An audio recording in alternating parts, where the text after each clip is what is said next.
Thank you so much, and how wonderful to be here to begin the year that Professor Morris is describing on campus and in Jewish life on campus.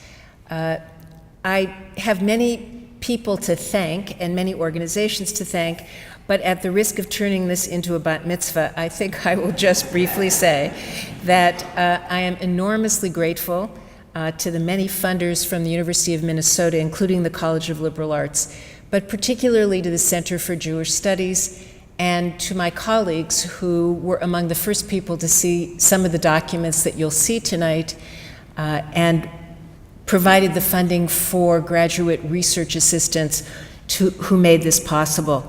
I also want to thank the advisory board of the Center for Jewish Studies, because last May I presented this material to them and they were so strongly supportive of it. It was a great experience for me to try this out for the first time. I want to thank as well the JCRC and Steve Hunnigs, who offered many types of advice and information related to this exhibit in its many forms. So I came here to discover that what I was supposed to do was put my laptop up there and speak from down here, except everything I need to say is in the laptop. So I have to do something like walking and chewing gum at the same time. I have to use two different things to advance this. And I am very fortunate to have spent my life with someone who's very good at bells and whistles.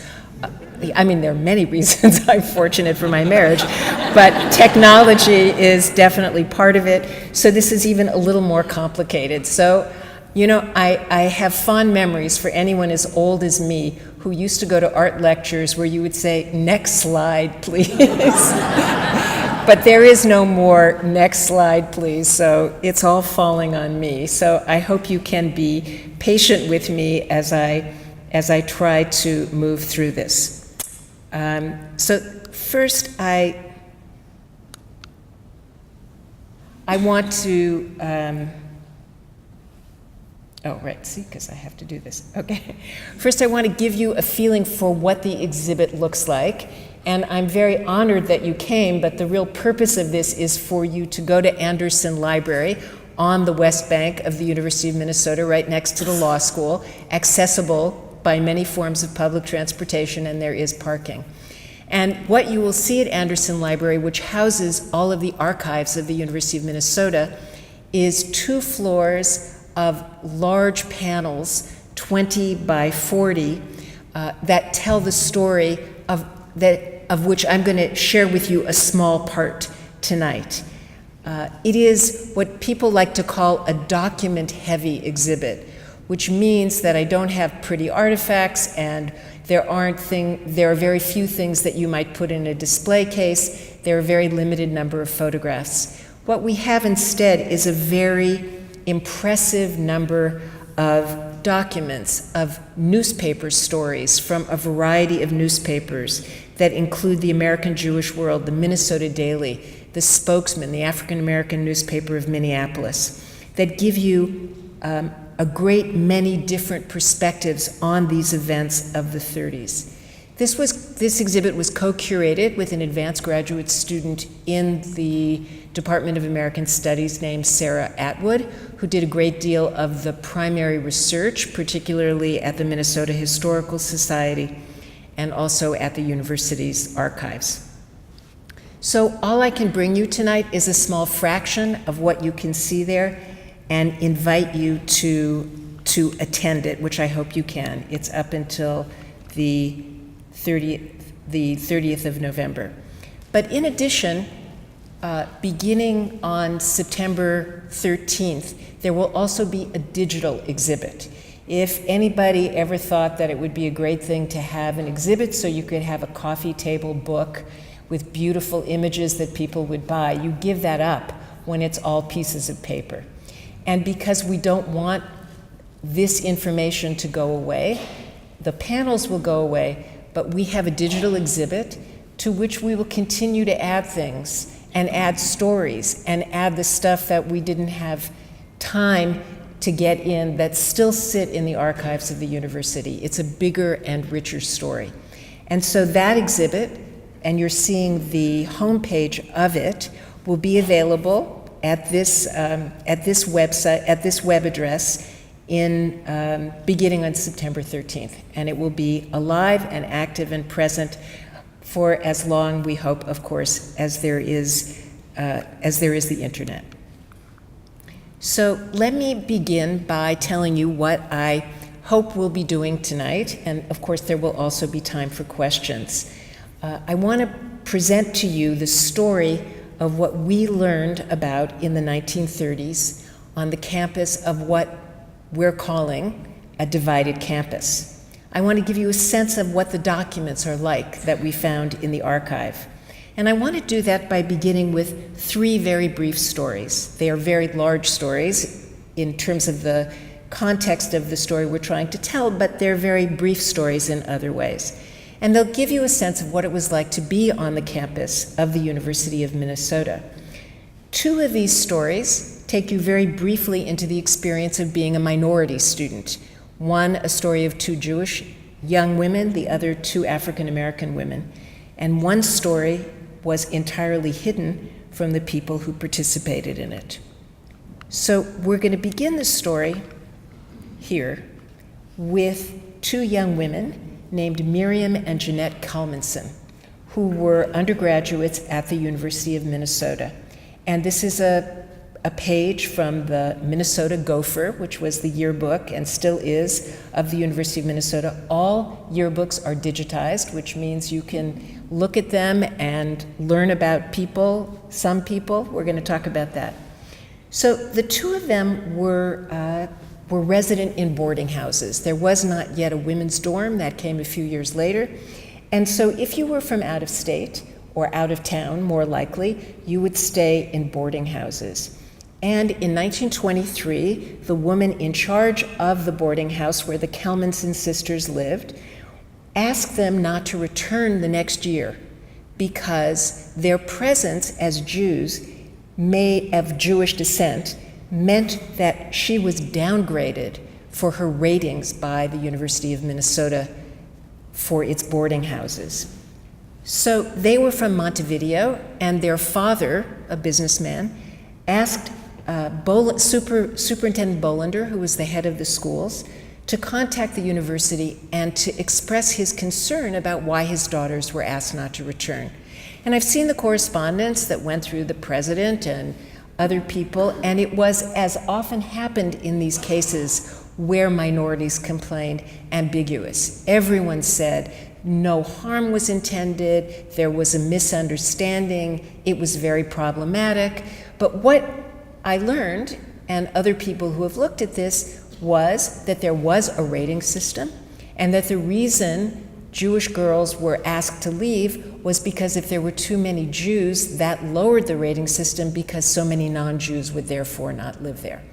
So I was very fortunate to find pictures of the Kalmanson sisters in a page from the Gopher yearbook. You can see them. They were obviously upstanding young women in an honor society, very good students, but they were asked not to return. The second, again, brief story that I want to tell you about relates to 2 young African American women. Forgive me for being so literal, but I just want to make sure it's up there. And these 2 young women, I don't have any photographs of. And one of the real challenges of doing this project was slowly understanding that there were almost no photographs of African Americans ever in the Gopher yearbook in the 1930s. I think all told, I've probably found 4 or 5. No African American fraternity or sorority was included in the Gopher yearbook, just like they weren't included in the Panhellenic or the fraternity groups for all of them. No African American student was at that point until I think 37 was the first time. It's okay. Was the first time that a young African American woman was included in the Gopher yearbook staff. There were a few students who, when they graduated, were included, that is, in some way chose to or paid for. I can't quite yet figure out how people make it into the yearbook, because by no means did everyone I was looking for find their way there. But there is a kind of invisibility despite the presence of 50 or 60 or 70 African American students.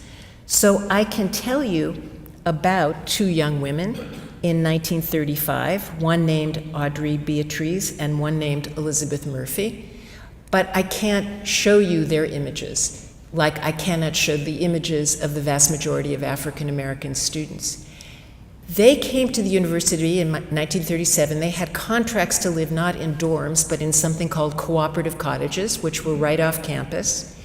And when they appeared, they were told that there was actually no rooms available for them, even though they had put down a contract and had paid for it.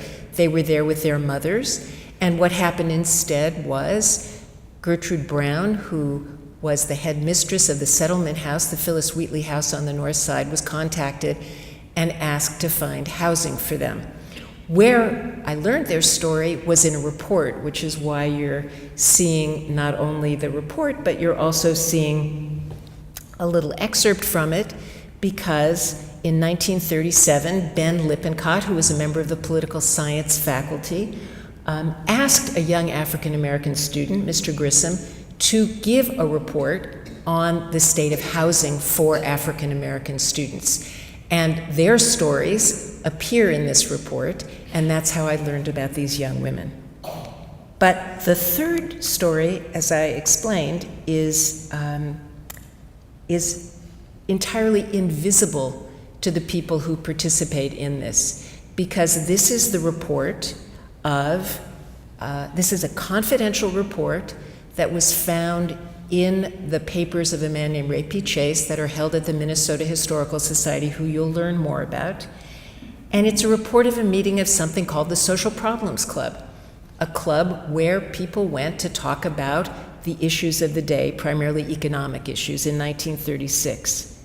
And if you'll notice at the bottom, there's an admonition that says, please, let's keep our source secret, which is to say, I don't know who, but someone had asked a student to join the Social Problems Club in order to spy on the other students, to provide that information to someone on the campus who was sending a great deal of information to Ray P. Chase.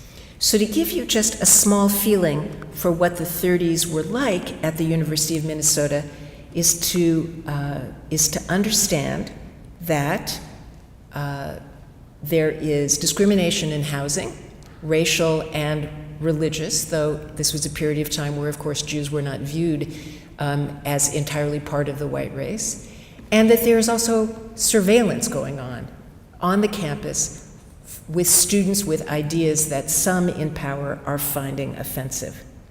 So part of what is so interesting about 1930s and the University of Minnesota is we're really not talking about a context per se. There was a depression going on, or there was political activism and radicalism.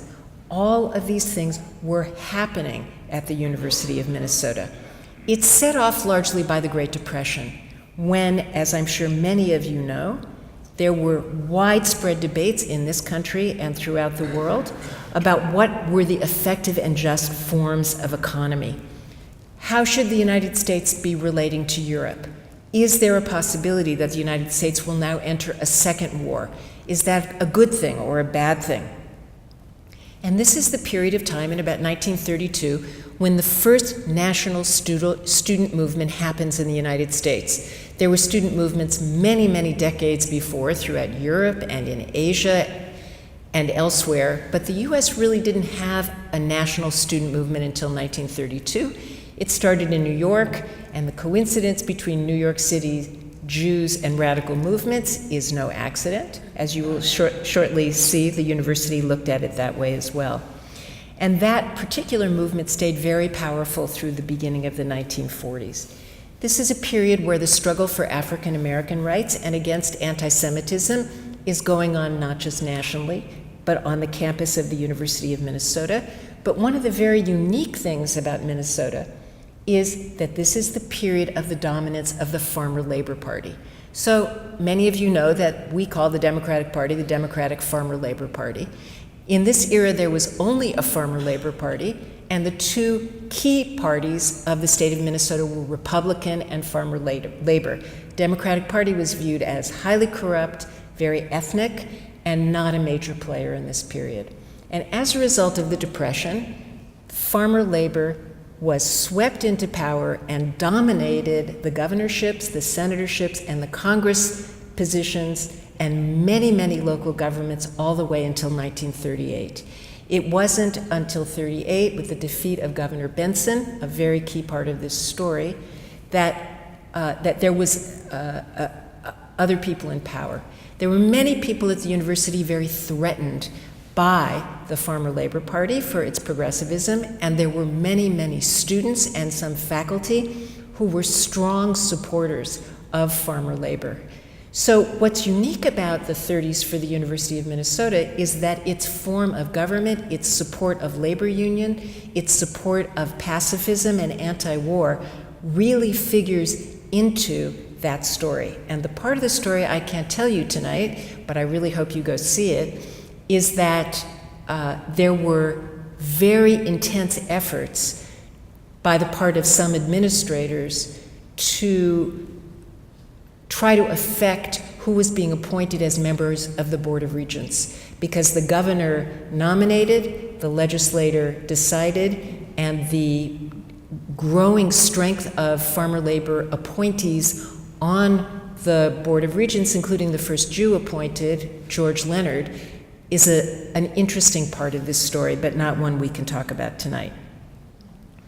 So I want to give you a feeling for some numbers and how they were calculated, again, to get you inside the mentality of the University of Minnesota in the 1930s.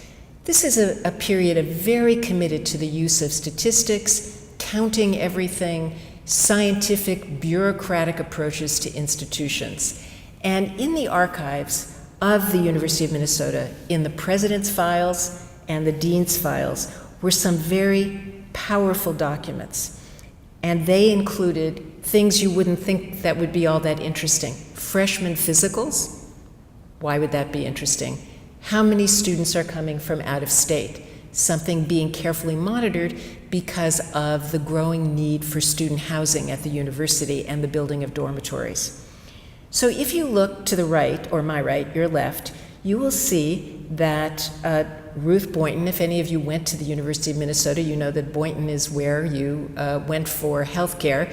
Well, there was a Dr. Ruth Boynton who was in charge of it, and she was directed by housing and the president to not just document how many new freshmen were coming in, but she divided those numbers by how many were Jews and how many were Negroes. Jews and Negroes were parallel categories constantly being counted, and by the way, not just here, but throughout the Big Ten, to monitor the growth of these two outsider categories. In that same year of 1936, the president also wanted to know how many students were coming from out of state, again, who were Jewish and Negro, carefully monitoring these groups and their housing needs and what impact that would have. But you can imagine my bemusement when I saw that not only were there Jews, but there was also a special category called New York Jews. He was literally monitoring how many Jews were coming from New York City. Clearly, I mean, it's not written in a footnote, but clearly they're trying to figure out where the radicals are coming from and to try not to contain, as they actually did at the University of Wisconsin in Madison after the 60s, but they're working on figuring out the source of radicalism. The other document that's equally interesting and certainly easier to read comes all the way from 1950. And this is a University Senate document. It's about boarding houses because there were dorms. There were these things called cooperative cottages around the edges of the university, and there were boarding houses all throughout Minneapolis. And these boarding houses had to be approved by the university. And this Senate document shows you all the way into 1950 that people who ran boarding houses were still given the right to preferences about who could or could not live with them in their boarding houses. By this later date, in the 40s, foreigners become a category. Asian Americans become a category also of exclusion. This policy does not stop at the university until 1954. All the way till 1954, you could say to the university, I refuse to have a Negro, a Jew, or a foreigner in my boarding house. And that happened, according to the documents, only because a group called the Student NAACP put so much pressure on the university, they finally stopped doing it. This is a long time after World War II, and it's still persisting. So these are ways to give you a feeling for how the university, a public northern university, is thinking about its student populations, counting them and differentiating them. And so, not surprisingly, this leads to the first major portion of our exhibit, which addresses the issue of segregated, taxpayer-funded housing at the University of Minnesota. This issue is taken up by 3 different presidents of the University of Minnesota: President Kaufman, President Ford, and President Coffey. It takes 3 presidents to work through this process. You're looking at a publicity photograph for Pioneer Hall, the first men's dormitory on the campus of the University of Minnesota. It was built in 1931. It was a very important project to Lotus D. Kaufman, the longstanding president of the university, because he believed deeply that dormitories would do a few things for male students. It would make them better students because they would concentrate more. It would put them on campus to help them focus, and it would teach them social skills, which, if you look at higher education in the 30s, people are very taken up with people learning to get along and to live with one another. And if you weren't in a fraternity, the YM and YWCA was seen as organizations that could provide that as well. So President Kaufman was deeply committed to this institution. It opened in 1931, and that opening day, a young man came from Washington, D.C. You can imagine he was affluent. He came from out of state. He could afford to stay in a dormitory. His name was John Pinkett Jr., and when he came to Pioneer Hall that morning, the staff discovered he was African American and immediately called President Kaufman. And there is a lot of material about this in the president's papers, a little ambiguous, Kaufman's version versus the version by other people. He spent one night and then he left. Kaufman says he left of his own accord. You would find that hard to believe if you had seen the letter his father wrote to President Kaufman about that. But that begins the story of the university and its approach, and President Kaufman in particular, who was the architect of racially segregated housing at the University of Minnesota. In 1933, just a couple of years later, the university builds its first dormitory for nurses. It's an important thing because the nurses live together, go to the hospital together, and study together. And when that opened, which ultimately became called Powell Hall, when it opened, an African American woman had been accepted into the School of Nursing, and she was there that day. Just 2 years before, nursing was segregated. The dean of the medical school was not a fan of integration, but through the work of the Urban League and Regent Leonard, who was not yet a regent, they agreed to integrating the School of Nursing. The dorm opens. They discover an African American student. And yet again, a problem develops. And then in 35, for the first time, the president takes what he does not call a policy, but the Board of Regents agree that they will not admit African American students to dormitories. And so now what I want to do is show you just a few of the documents that we found that will give you a feeling for the time period and how these things were articulated. You're looking now at a letter that was written by President Koman to a woman named L.O. Smith, who was the first woman African-American lawyer in the state of Minnesota and the president of the NAACP. Of course, President Koman writes this letter to Mr. Smith because I don't think he can grasp that she is a woman. But nevertheless, in this letter and in the paragraph that we have, that I've pulled out that you can read, I hope, relatively well, Koman, takes a position which he will take every year, every month until he dies. And it always says the same thing. These students, meaning African Americans, come into our classroom. Their mothers are welcome to Mother's Day. Mrs. Koman and I welcome them when they graduate. But there is no reason for the races to ever live together. His final sentence is, for 20 years, this relationship between the races has been entirely wholesome. He remains an ardent and unbending advocate for an absolute social segregation between African Americans and white students on the campus of the university.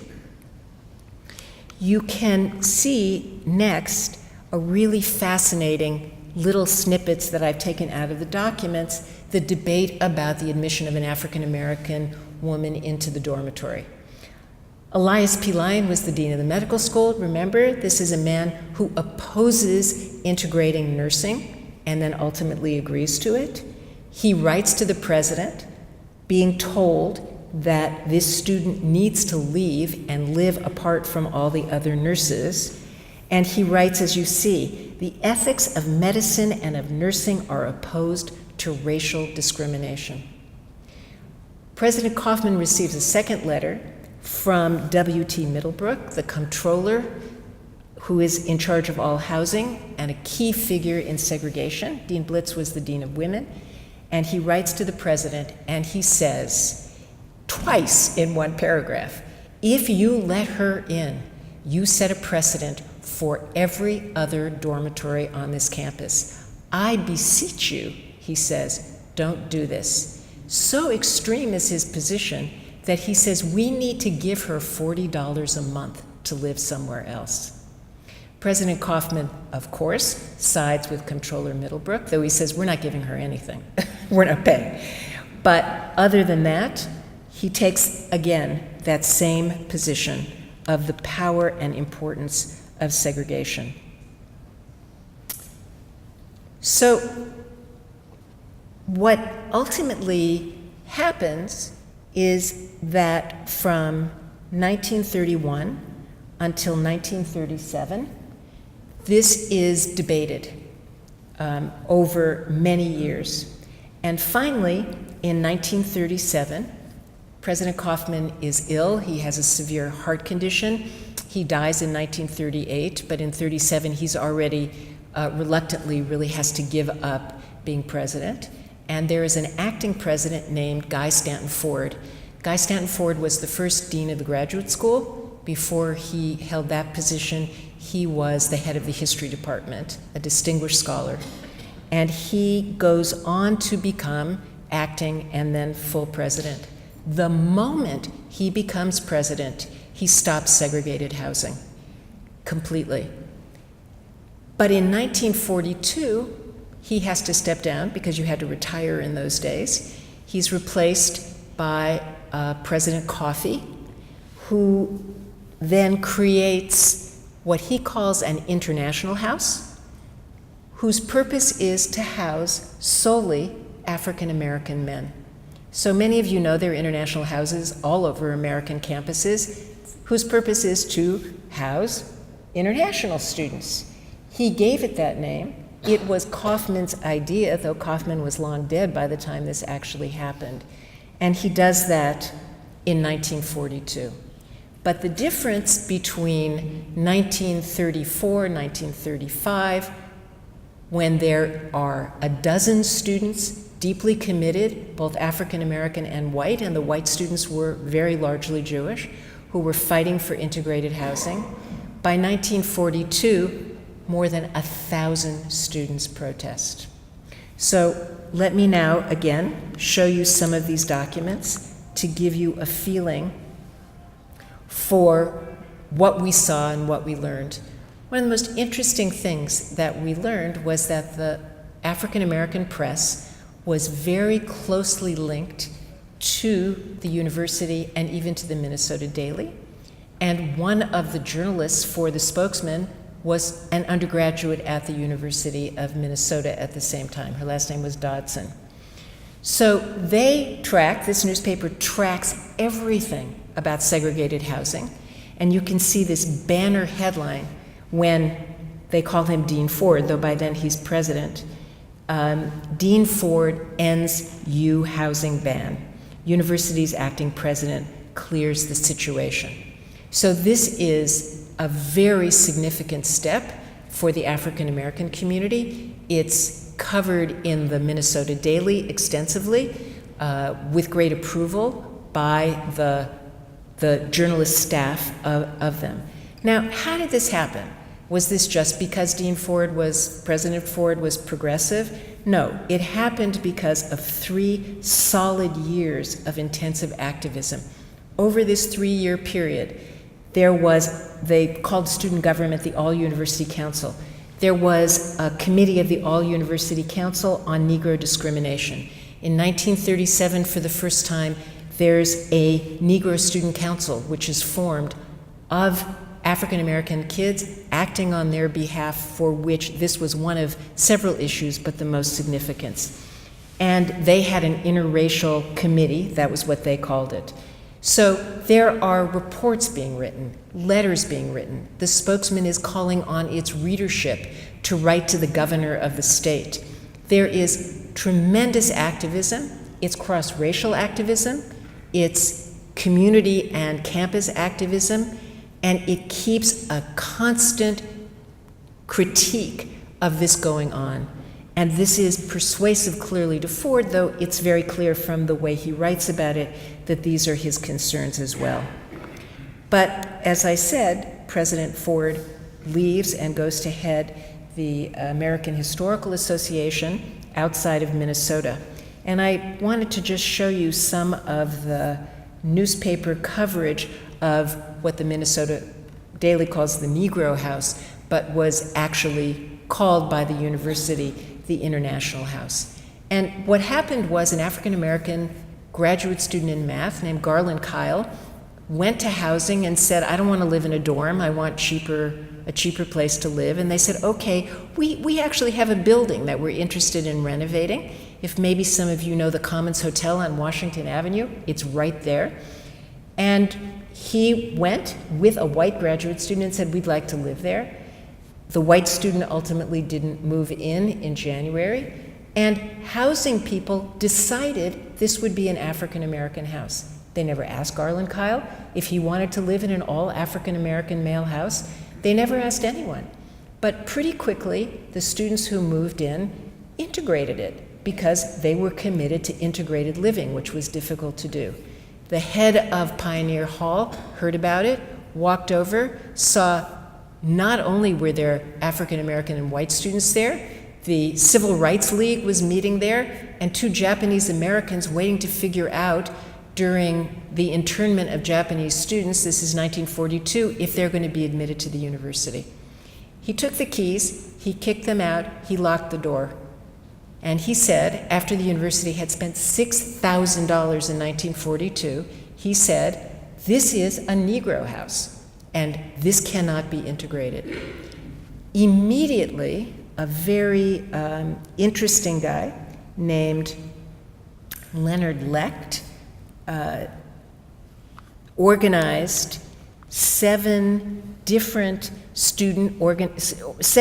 on-campus organizations. 1,000 students signed petitions in opposition to it. They met in Kaufman Union. Cecil B. Newman, who was the founder and editor of the Spokesman and the reporter of the St. Paul paper, spoke at this about how wrong this was. Garland Kyle the graduate student who led it, was also present. There was a letter to the newspaper that we found written by something called the Negro Students of the University of Minnesota. Now, what's really interesting about this happening in 1942 is, of course, the United States is at war. And we go from this handful of students fighting so hard for integration to a whole different language that says, we're in a war for democracy. We can't be doing this here and fighting in Europe for democracy. And we found this very touching letter from Harold Field, an alum of the university. But by the way, there were letters like this in the Minneapolis newspapers, which are archived and that I saw as well, in which he says, I went to my draft board. I'm getting ready to go fight. The university can't do this. Now, President Coffey, who was president during the war years, refused over this period of many, many months to not only ever meet with the students, he would never allow anybody on his staff to meet with the students. The NAACP was involved in the struggle. 6 organizations were involved in this struggle from outside the university. And he was probably doing what a lot of university administrators do. They hope if they can just last till June, these problems will disappear.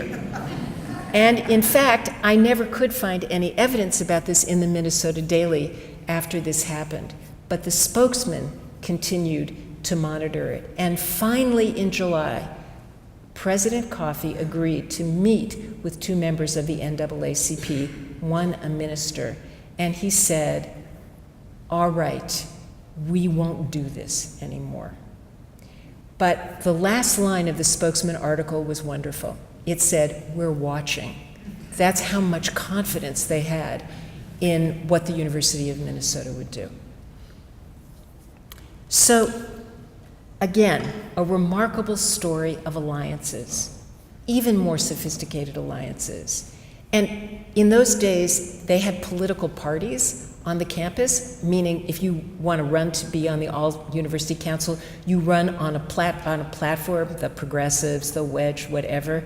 And this guy Licht was such a brilliant organizer. He just said, this is it. Every political party has to say what your stand is on integrating housing. And by the way, the majority of students still were struggling with whether or not they would support it. But nobody was going to run for office without there being an awareness of what their position was. So it is, by turns, a very disturbing but inspiring story of activism and of speaking up to this really distressing story. Because remember, dormitories were paid for by taxpayers. So it isn't just that they had segregated housing. It was that President Kaufman believed that that housing belonged to white students. He did think there was a problem about how to house Negro males, and he wanted a house just for them. One of the articles in the Spokesman said, President Kaufman never got over his visit to Tuskegee University, meaning the guy really, in his mind, at least socially, was committed to a kind of absolute segregation. So in this same period of time, 1939, there was another episode that I just wanted to tell you briefly about that took place under the leadership of the very beginning of the Jewish Community Relations Council, called then the Minnesota Jewish Council. It began in 1938 under the leadership of an attorney named Samuel Shiner, whose purpose was to combat anti-Semitism, and not without reason. There's an election in 1938 that I'll tell you about shortly. The Silver Shirts, the fascist organization, had great power in the Midwest, and particularly in the Twin Cities and in the state of Minnesota. And this organization, which we call today the JCRC, really felt there was a need for a presence. And they, just like the NAACP, took up any issue that was brought to them about discrimination. And one of those issues happened in the program in dental hygiene in 1938, when 3 young Jewish women enrolled in that program. And one of them was named Renee Rappaport, and she actually gave a kind of deposition. It wasn't really a legal deposition, but it was like a deposition to Samuel Shiner to tell the story in great detail of what happened to her. And that story is in the papers of the JCRC at the Minnesota Historical Society. And here's the story. The head of dental hygiene, a woman named Iona Jackson, I think her name was, says to these three young women, "Are you Jewish?" They say yes. She says, "I'd like to talk to you." And she invites them in, and she says, "Of course, it's totally up to you, but you just should know you're never going to get a job. And you're never going to get a job because the school system will not hire a Jewish hygienist. Dentists don't hire Jewish hygienists. Jewish dentists don't hire hygienists because they think their Gentile patients will feel that that's too many Jews." And that, by the way, is most likely true. So it's up to you, but you might want to reconsider whether you do this. So what happens, of course, is the Jewish community is a tight-knit community in this period of time. And what do you know? The head of the School of Dentistry starts to get complaints about treating a young woman like this. He's outraged. Iona Jackson is outraged. How dare these people call up and complain? And she says, of course, the great phrase, "I'm only doing this for your own good." And so they're given a few days to consider, and Renee Rappaport does drop out of the program. And the final piece of the story is the only way she can get her tuition back is not by saying, "You know, I'm experiencing anti-Semitism." She has to say, "I can't do the schoolwork." And so from the beginning of Kaufman and how he deals with African American students to these young Jewish women who don't get to be dental hygienists, there's some really fascinating parallels. First of all, it's always done for your own good. You really wouldn't be comfortable being around white people, or you wouldn't be comfortable, or you wouldn't get a job. So we're doing this for your own good. And by the way, there's something about you that makes it very difficult. And when you complain, then you're put literally in a folder in the president or the dean's office labeled Negro, housing, 1930 to 1937, Jews, 1915 or 1930 to 1937. And as Sarah Atwood said when we talked about this, and you know, there was never anything good in those folders. It was always the problem you are as an outsider. And that is how pernicious racism and anti-Semitism are, that it always sort of gets turned back. So I want to move forward now to the next piece of the exhibit, one additional piece of it, which it focuses on political surveillance at the University of Minnesota. And this is a story of what you can find in archives. And it was not as though I stumbled on this. Hy Berman, the late historian and longtime member of the history department, actually wrote an article for the bicentennial in 1976 that appeared in the journal, the journal's Jewish Social Studies, that focused on the 1938 election in the state of Minnesota, Governor Benson versus Harold Stassen, who won that election. Berman simply says, we know a lot about religious anti-Semitism, we know a fair amount about social anti-Semitism, but people don't talk enough about political anti-Semitism. So he wrote about that highly anti-Semitic gubernatorial race. And there's one page in there about the relationship between the person who created the anti-Semitism of that Republican campaign, Ray Chase, who you'll meet, and Edward Nicholson, the longtime dean of student affairs at the university, and their relationship. And when I read that article, I thought, boy, that's really interesting, because as Professor Morris told you, what an irony that the Center for Jewish Studies happens to be in a building named after him. A building, by the way, on the Historic Register. And I thought, if I ever got the time, I'd really like to learn more about this.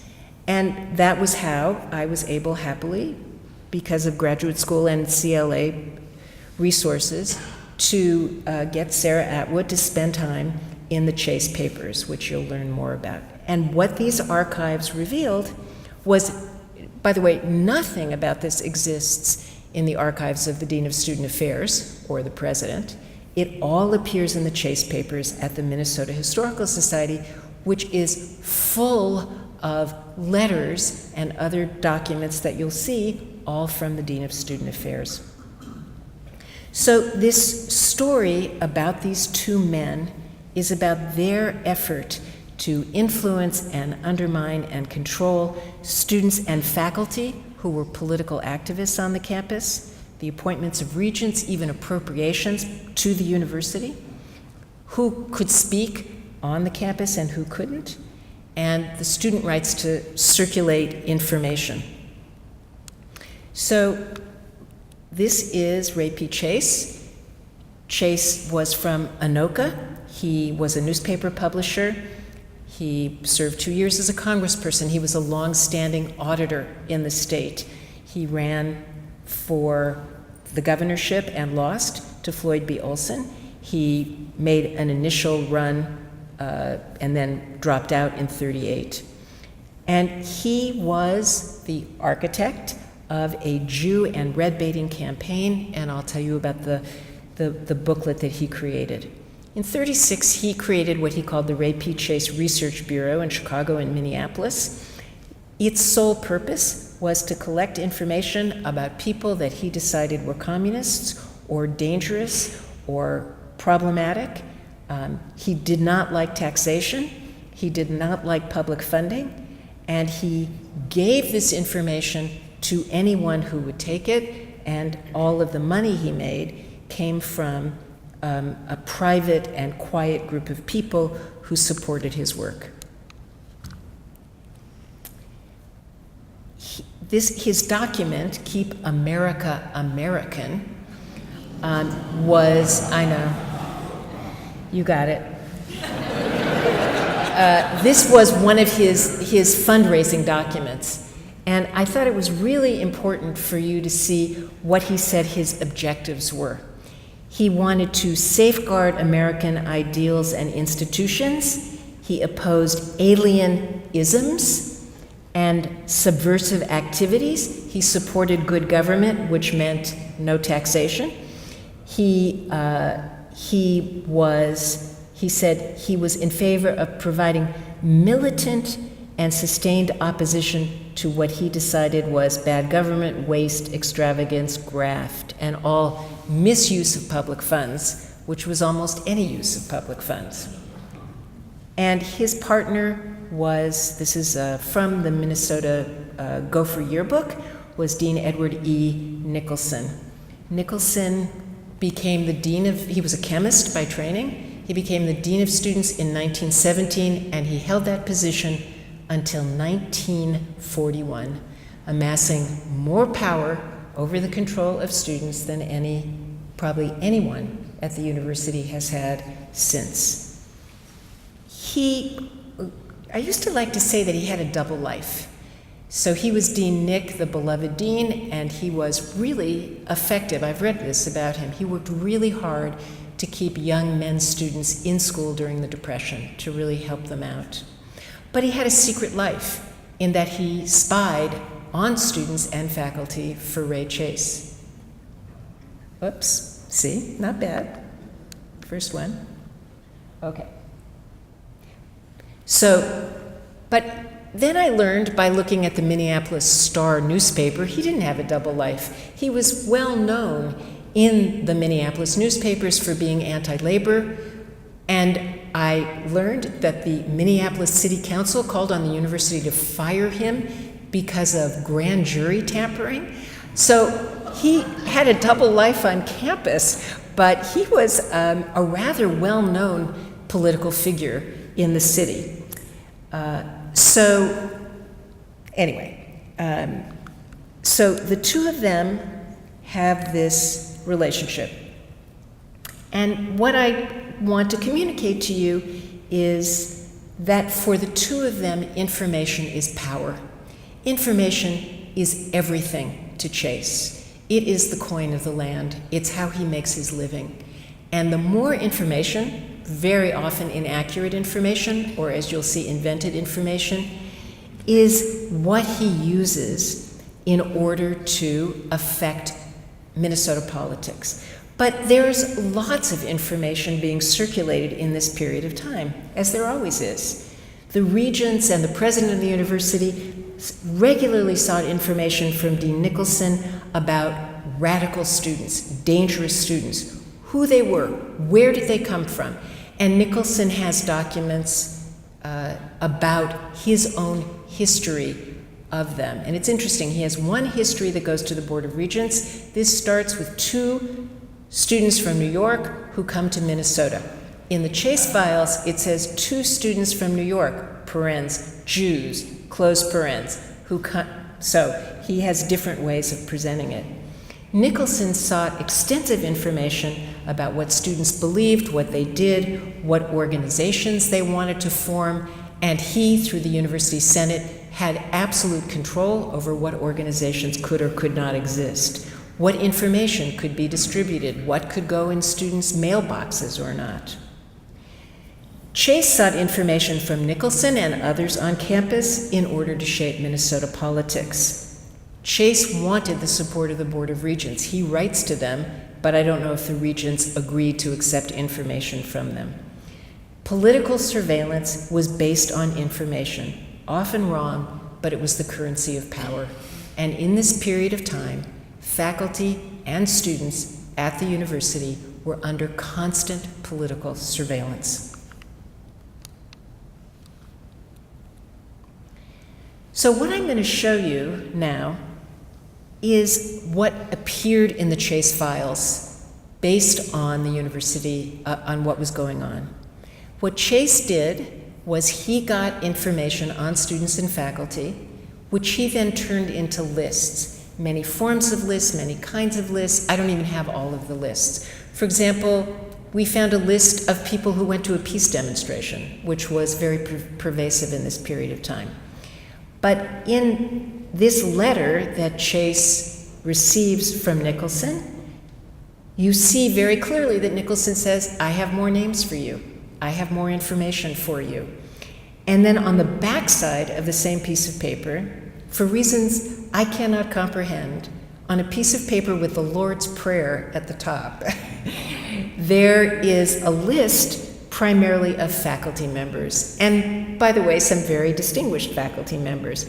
Ben Lippincott, my colleagues here from the history department can remind me what Osgood's first name is, if you guys remember. In any case, they're just listed here because he feels that they are suspicious, they are too left-wing, and he wants Chase to be aware of them. The next list, Chase always wrote in yellow, in red. I'm not quite sure why, but I just want you to see what they look like, and then I'll show you what the content of some of these lists are. This first list is from 34 to 37. It has what he calls radical leaders, and then on the back, and then it includes radical organizations, which are identical to what Nicholson lists. And these are actually very interesting people. They are, at least based on what I know, one of them was a communist, the rest of them were not. They were liberals, they were farmer laborites, they were socialists, they were not communists.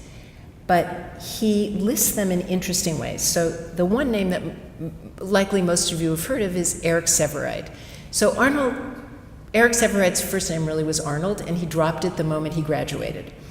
Maybe he thought it was a dorky name, I'm not sure. But anyway, but when he was a student, he was known as Arnold. He is accused of being anti-fascist by Ray P. Chase. That's part of what makes him overly radical. He, of course, wrote for the Minnesota Daily. Robert Levenger, who I'll tell you a little bit more about, is listed as the son of a St. Paul judge who was a founder of Farmer Labor.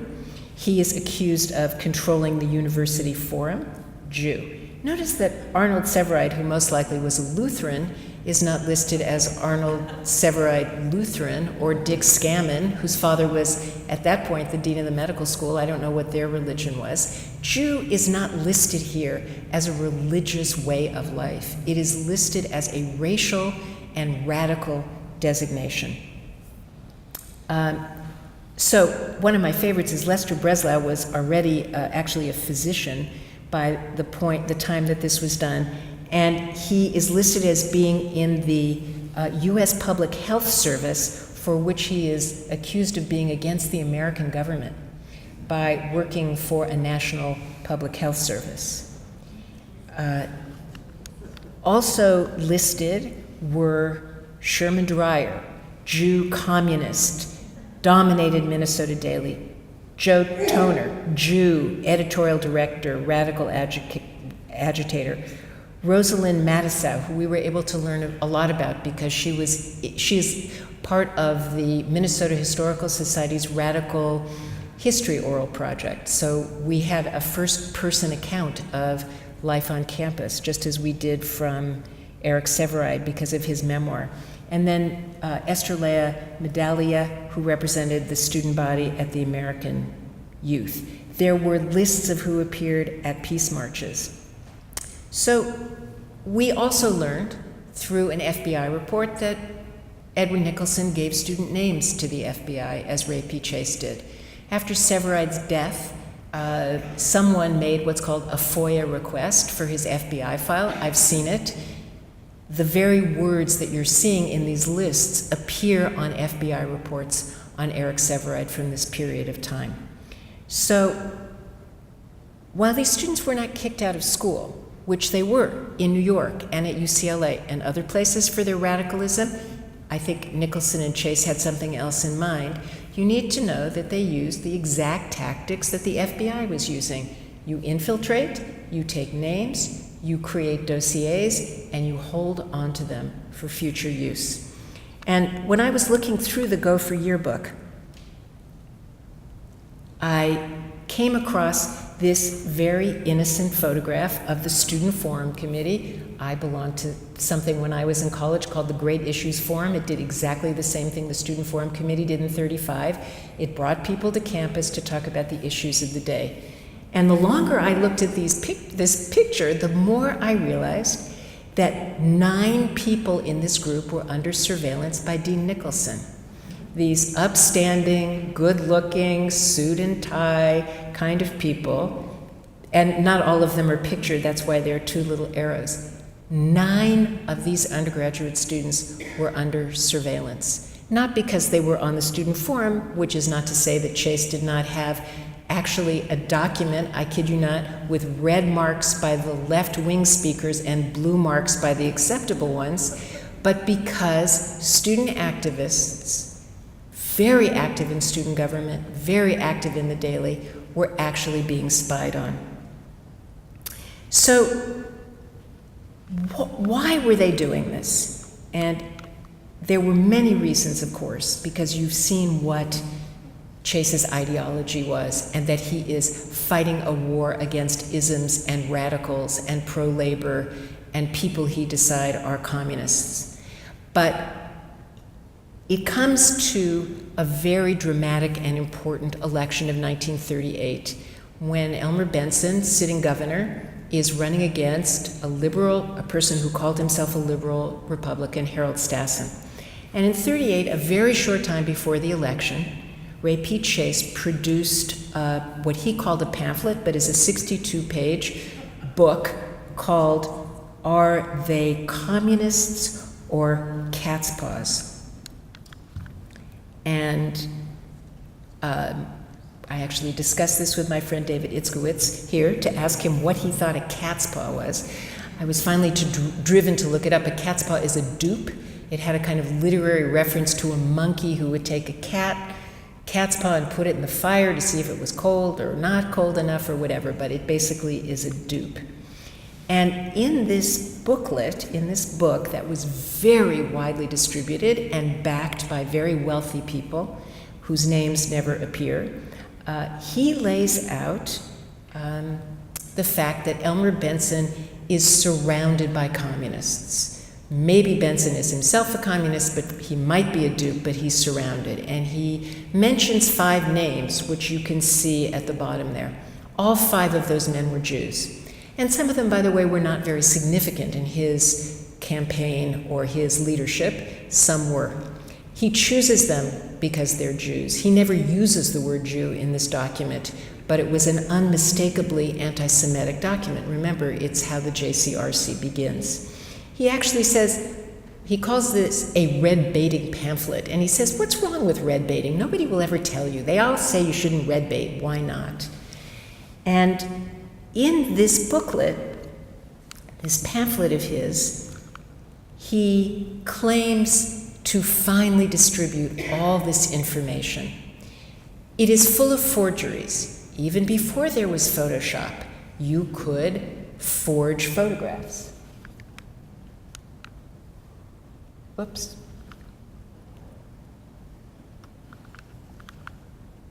I'm out of sync.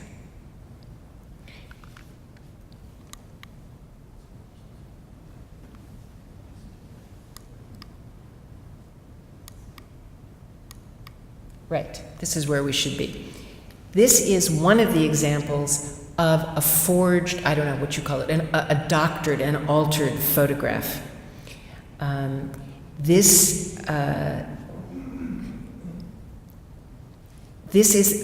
photograph claims to show Governor Benson attending an event with a member of the Young Communist League.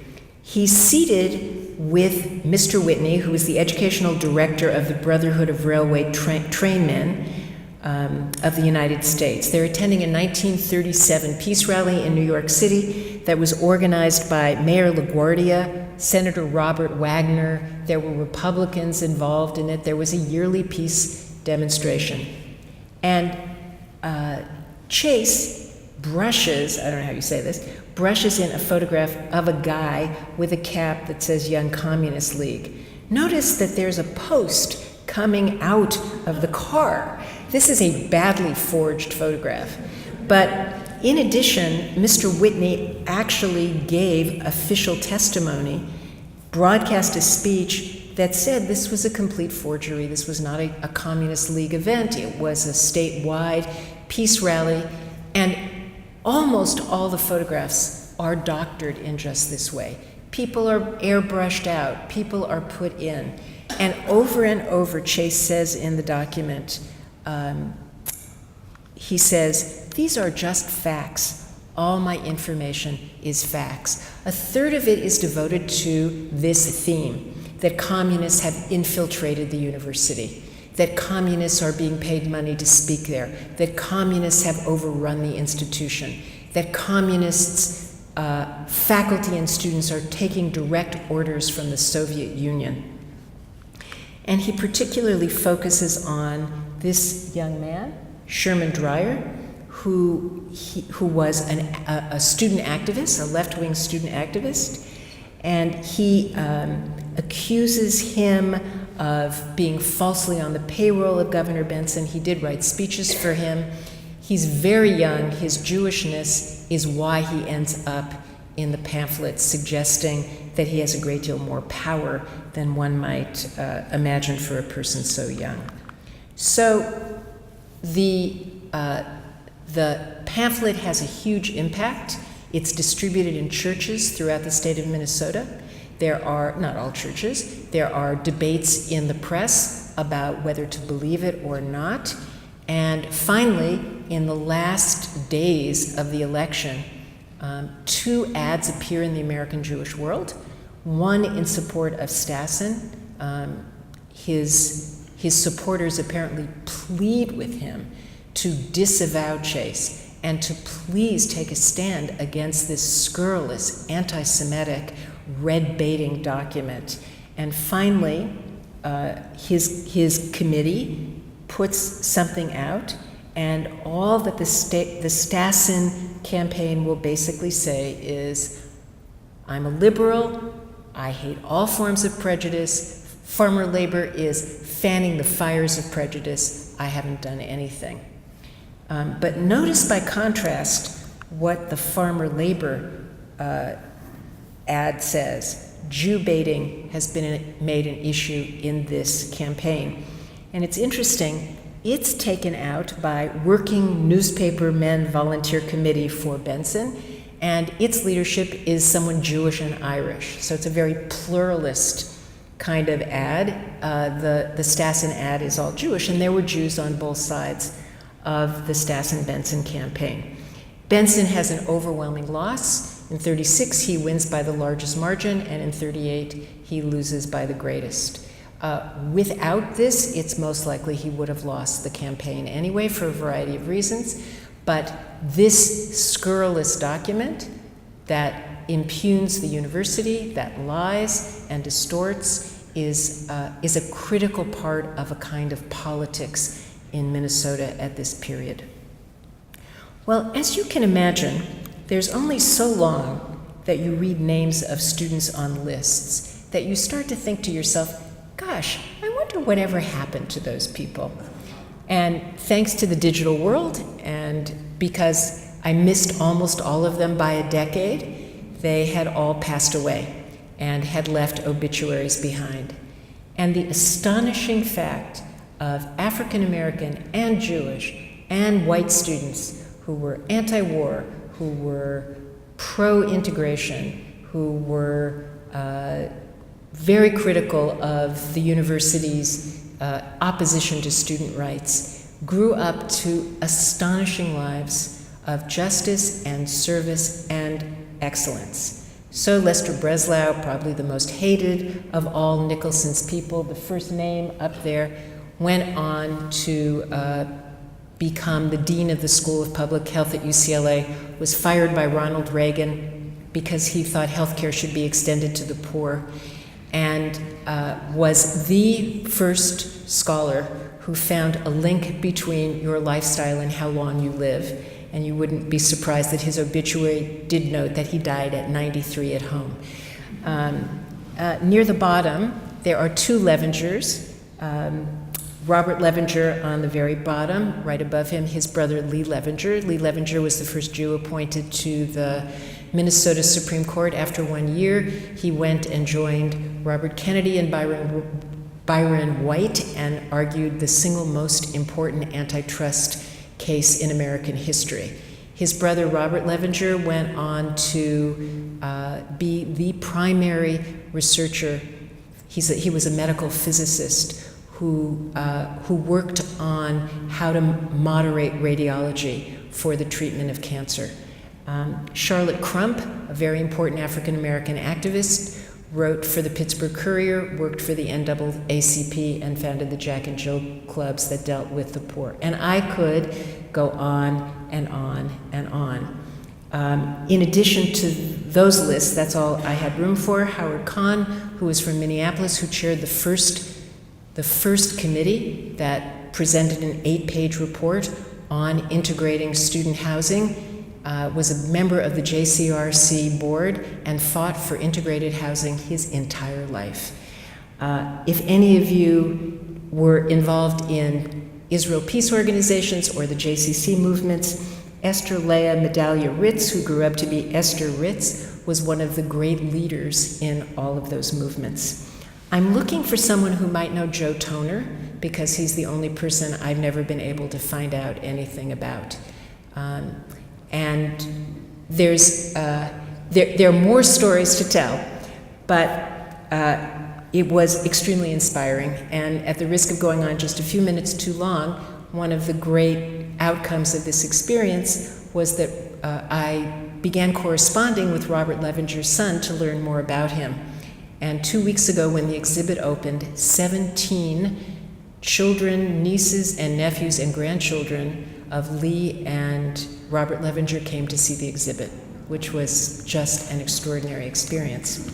So my last word that I wanted to tell you about is about memory and what it means potentially to be accused of, which I am happy to tell you I already have been, of judging a particular era by another one. Who are we to really criticize people in the 30s by the standards of the 21st century? Who are we and I'm not a fan in any way of this word, isn't this just an example of political correctness? Is it really fair to just flatten a person who did as much as presidents of the university and just focus on, problematic things, but it was a different time? And so the question I want to pose to you that I think is important is, do we falsify the past when we miss the fact that President Guy Stanton Ford and Kaufman and Coffey shared the same era? They were all from the Midwest. They were all white men. Is Ford's powerful stand opposing segregation any less a legitimate way to understand the 1930s than what Kaufman did? Kaufman was a progressive. He did important things.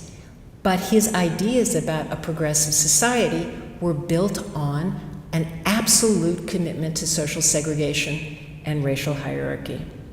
Are Sam Shiner or L.O. Smith of the NAACP and the dozens and then thousands of students of their time absolutely opposed to racism and anti-Semitism? Are their views any less of their own time or any less significant? What made political surveillance possible, what made segregation possible, was a view of society as belonging to some groups over others, of some memories that might be more important. So if we abandon the memories of those activists, we engage in a double injury. We repress the past, and we don't tell the story today. Thanks.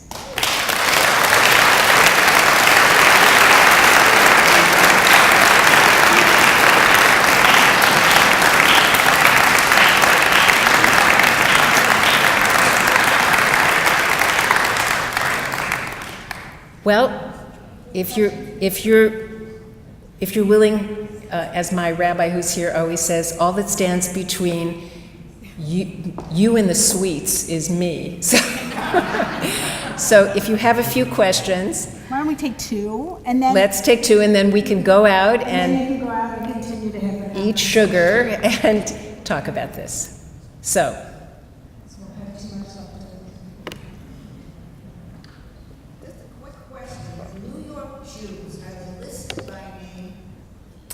Are the New York Jews listed by names?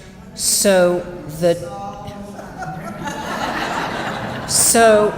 actually, the people, so I was asked, were the New York Jews listed by names? Actually, the people who appear on the lists that I saw are pretty much all from Minnesota. The reference to, in the 20s, 2 New York Jews come in order to organize. There are no names listed then. Just the fact that there's this many Jews. Right. I know they were counting Jews from New York, but I'm not aware on those lists of anyone identified. So, for example, Lester Breslau, this great physician and scholar, his father's pharmacy is listed and the address. In fact, so Chase also got the head of ROTC to spy for him, and he was sending students to the Socialist Club, and there's a letter that Chase writes to him and says, could you get me their addresses? And he said, could you tell me their nationalities? Meaning, how many of them are Jews? But I don't particularly have names.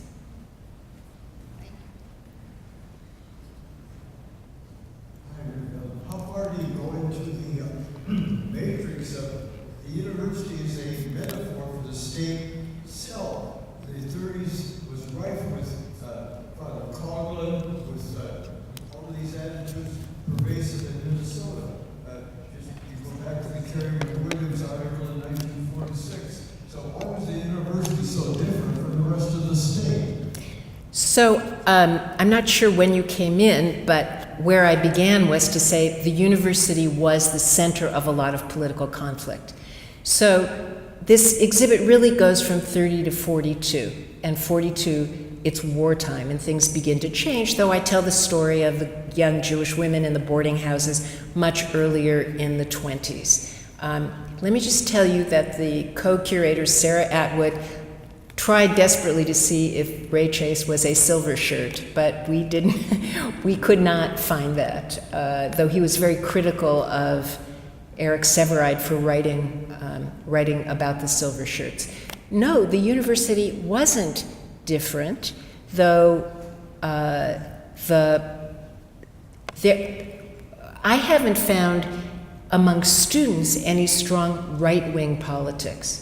So there was a group called the Practical Pacifists, who were the least anti-war of the activists. And the university campus then, as in almost any time, I would be willing to bet that most students weren't all that political. I mean, you could turn out 1,000 students for a demonstration, but I'm not sure that everyone there was an activist. But this was about Ray Chase, who identified with the Republican Party, though it's extreme right wing. He did support Stassen, who was far more liberal than he was. But he was within the partisan system. But the whole point is the university, not that anyone ever believed any university is apart from the world, but this university in this period, like colleges and universities throughout the United States because of the youth movements, was very activist. So I think we've done our 2. I'll be very happy to talk to people. And if you know any of these names, Joe Toner, Sherman Dreyer, I traced Sherman Dreyer to the University of Chicago where he won a Peabody Award. If you know what happened to him, I would love to hear about it. Thank you again so much.